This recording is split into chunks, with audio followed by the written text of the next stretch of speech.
Telugu one ప్రేక్షకులకు నమస్కారం. నేను మీ ప్రశాంత్ గొండ్యాల. కొద్ది రోజుల క్రితమే అసెంబ్లీలో ముఖ్యమంత్రి నారా చంద్రబాబు నాయుడు చెప్పారు, రాష్ట్రంలో కూటమి సర్కారు గంజాయిపై ఉక్కుపాదం మోపిందని.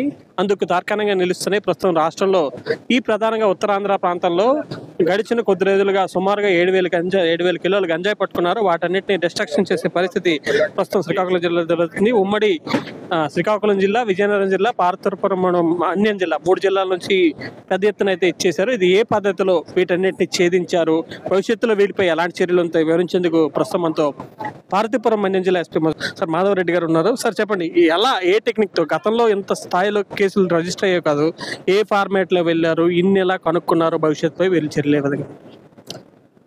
అంటే మనము గత సంవత్సరం ముఖ్యంగా జూన్ జూలై నుంచి కూడా చెక్ పోస్టులు స్ట్రెంథెన్ చేసుకోవడం జరిగిందండి.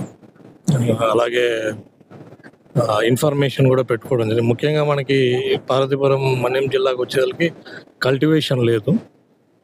పక్కన రాష్ట్రంలో ఒరిస్సా నుంచి ఈ ట్రాన్స్పోర్ట్, ఈ పాచిపెంట, కోనవలస నుంచి, ఈ కోరాపుట్ సైడ్ నుంచి ఎక్కువ రావడం జరుగుతుంది. రోడ్ రైలా ఎలా తీసుకెళ్తుంది? ఎక్కువ రోడ్. ఆ రోడ్లో కూడా రకరకాల ఫార్మాట్లు వర్క్. వెహికల్స్లో దాచుకొని, వెహికల్స్ రూఫ్ టాప్ దాన్ని డిజైన్ స్పెషల్గా డిజైన్ చేసుకుని, లేదా మన కింద ప్లాట్ఫామ్ ఉంటుంది ఈ వెహికల్, సో దాని కింద పెట్టుకోవడం, ఇలా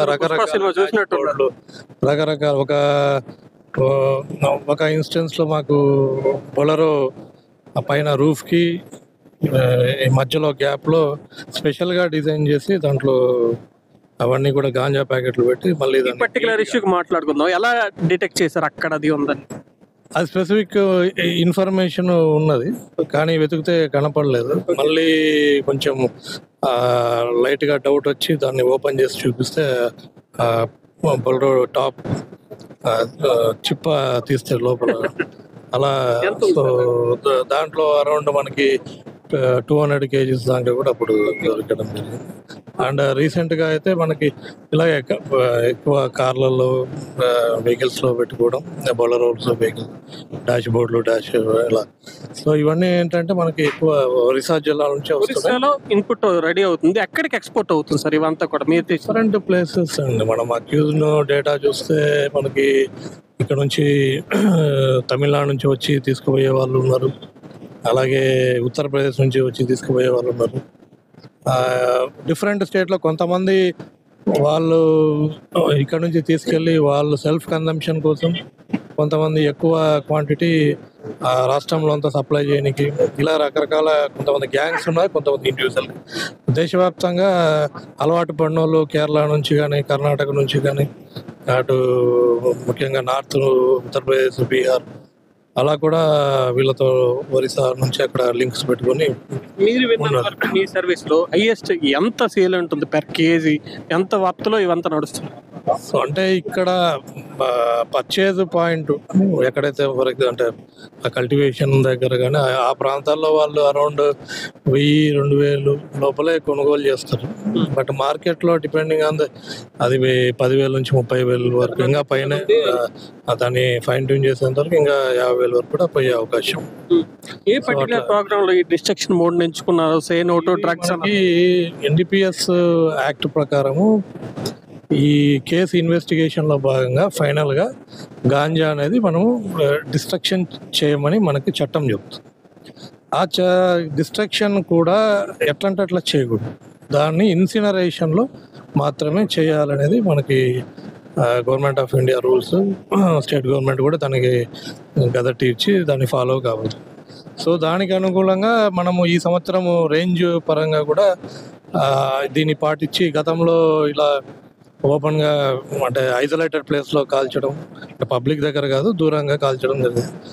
అలా కాకుండా ఒక బయో వేస్ట్ మేనేజ్మెంట్ ప్లాంట్ ఎక్కడైతే ఇన్సినరేటర్స్ ఉన్నారో వాటిని ఐడెంటిఫై చేసుకొని ఆ ఏరియాలో ఆ ప్లాంట్లోనే మనము ఎవరికి పొల్యూషన్ పరంగా ఎక్కడ ఇది కూడా హాని జరగకుండా ఆ ప్రాసెస్ ప్రకారం మనం చేస్తున్నాం. ఈరోజు ఎంత జరుగుతుంది సార్ 3 జిల్లాలు? సో 3 జిల్లాలు ఇందాక డిఐజీ గారు చెప్పినట్టు దాదాపు 7,000 కేజెస్ దాకా జరుగుతుందండి. మన మన జిల్లాకు వచ్చేసరికి టోటల్ ఇవి కూడా 2024 వరకు కేసు, 2000 లాస్ట్ 2-3 ఇయర్స్ పెండింగ్ ఉన్నటివి ప్రాసెస్ కంప్లీట్ అయినట్టు 48 కేసెస్లో మనము దాదాపు 920 కేజెస్ ఇది గాంజా. సో దానికి net effective value almost 860 kgs దాకా ఇవాళ డిస్ట్రక్షన్ జరుగుతుంది. డిస్ట్రక్షన్ రికవరీ అయినా భవిష్యత్తుపై కేసు కట్టేటప్పుడు వాళ్ళ మీద ఎలాంటి చర్యలు ఉండే అవకాశం ఉంది, ఎవరైతే పట్టుబడతారో వాళ్ళు?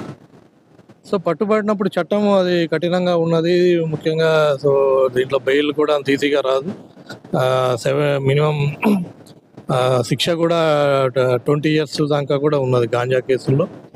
సో చాలా కఠినమైన ఇది శిక్ష ఉన్నది with regard to ganja transportation, sale, consumption కూడా ఆర్ స్టోరేజ్ కానీ ఇవన్నీ కూడా ఎవరు చేసినా కూడా శిక్ష అయితే కఠినంగా ఉన్నది.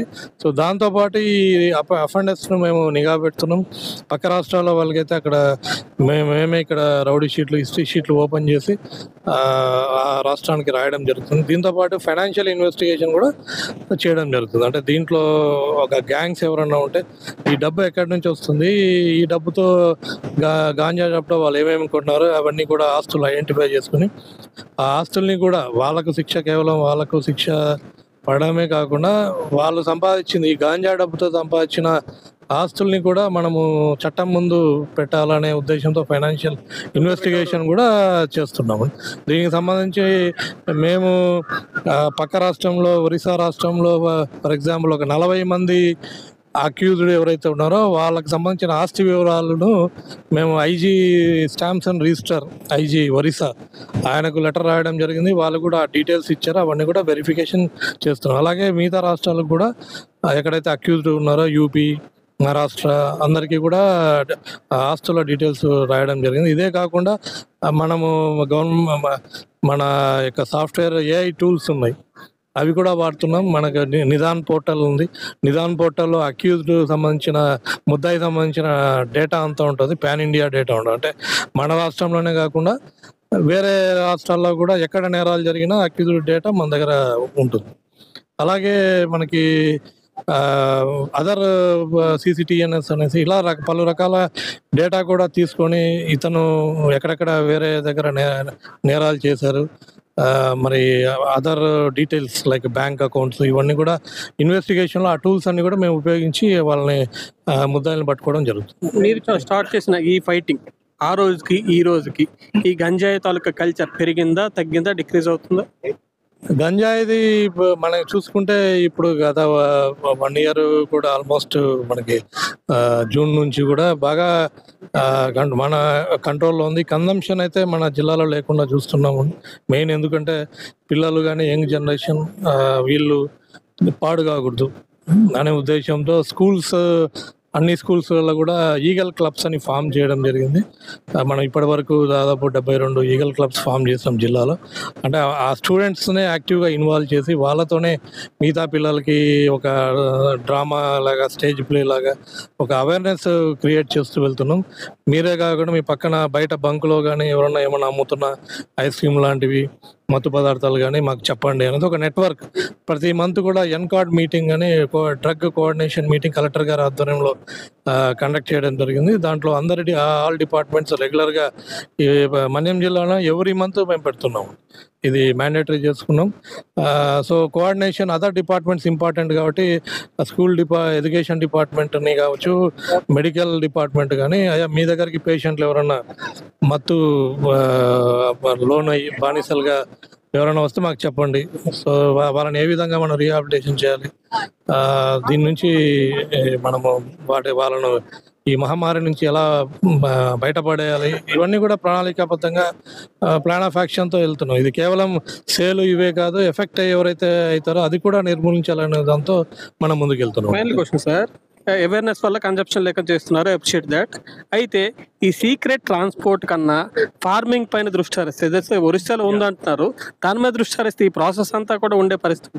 అక్కడ కూడా మేము ఈగల్ ఐజీ గారి ఆధ్వర్యంలో ఒక అంతర్రాష్ట్ర కోఆర్డినేషన్ మీటింగ్ కూడా నిర్వహించడం జరిగింది. ఒరిస్సా టాస్క్ ఫోర్స్ ఐజీ గారు, అక్కడ ఉన్న ఎస్పీలు అందరూ కూడా పాల్గొన్నారు. సో వాళ్ళు కూడా బాగా గట్టి ప్రయత్నాలు చేస్తూ వాళ్ళ కల్టివేషన్, మీరు అన్నట్టు గాంజా సాగు చాలా వేల ఎకరాల్లో ఉండేది, దాన్ని ఆల్మోస్ట్ బాగా తగ్గించుకుంటూ వస్తున్నారు ఒరిస్సా సైడ్. లేగలా సార్ ఎలా అంత అంటే ఇంతకుముందు మన దగ్గర కూడా ఉండింది కల్టివేషన్, మన దగ్గర అంతా కూడా మన రాష్ట్రంలో అంతా కూడా నిర్మూలించడం. అక్కడ అలాగే వాళ్ళు కూడా వాళ్ళ పార్ట్లో వాళ్ళు కూడా ఎఫర్ట్స్ పెడుతూ అది జరుగుతుంది. బట్ స్టిల్ కొంచెం ఈ ఫారెస్ట్ ఏరియా అడ్వాంటేజెస్ అలా తీసుకొని కొంత కల్టివేషన్, పోడు కల్టివేషన్ అలాంటి అడ్వాంటేజ్ తీసుకొని అక్కడ ఇంకా కొంత ఉన్నది. సో దాని మీద వాళ్ళని కూడా నిఘా పెట్టి గట్టిగా కొంచెం మానిటరింగ్ చేయమని జరుగుతుంది. ఆ దిశగా వాళ్ళు కూడా ముందుకు వేస్తున్నారు. మాతో కూడా ఇన్ఫర్మేషన్ షేర్ చేసుకుంటారు, మేము కూడా వాళ్ళకి ఇన్ఫర్మేషన్ షేర్ చేస్తాం. Thank you. ఇది పార్వతీపురం మన్యం జిల్లా ఎస్పీ మాధవరెడ్డి గారు అయితే చెప్పారు. ఆయన చెప్పిన మాటల ప్రకారం ఏదైతే పుష్ప సినిమా ఆ సినిమాలో చూసిన ప్రకారమే ఉత్తరాంధ్ర ప్రాంతంలో పెద్ద ఎత్తున ఈ గంజాయిని స్మగ్లింగ్ చేసే వ్యక్తులంతా కూడా బొలెరోలు ఇలాంటి వెహికల్స్ వాడుకొని వెహికల్ తాలూకా డౌన్ ఇంజన్ ప్రాంతంలో, అదేవిధంగా వెహికల్ తాలూకా టాప్ ప్రాంతాల్లో, వీటన్నిటి ప్రాంతాల్లో కూడా గంజాయిని సీల్ చేసేసి అటుపక్క నుంచి పోలీసులకు కూడా ఎలాంటి చిక్కు కూడా దొరకకుండా, ఎలాంటి ఇది కూడా దొరకకుండా పుష్ప సినిమా తరహాలో అయితే గడిచిన కొన్నేళ్లుగా ఈ వ్యవహారం అంతా నడిచిందని, అయితే దానిపై ఉక్కు పాదం మోపిన ఉత్తరాంధ్ర పోలీసులు ప్రస్తుతం ఈ రోజు గణనీయంగా 7,780 కిలోల గంజాయిని ఈరోజు పట్టుకోవడం జరిగింది. భవిష్యత్తులో ఇదే పందా కొనసాగుతుందని, గంజాయి ఉక్కుపాతం కొనసాగుతుందని ఉత్తరాంధ్ర పోలీసులు అంతా స్పష్టం చేస్తున్న పరిస్థితి ఉంది. శ్రీకాకుళం నుంచి కెమెరా పర్సన్ ఆగుతూ ప్రశాంత్, తెలుగు వన్ న్యూస్.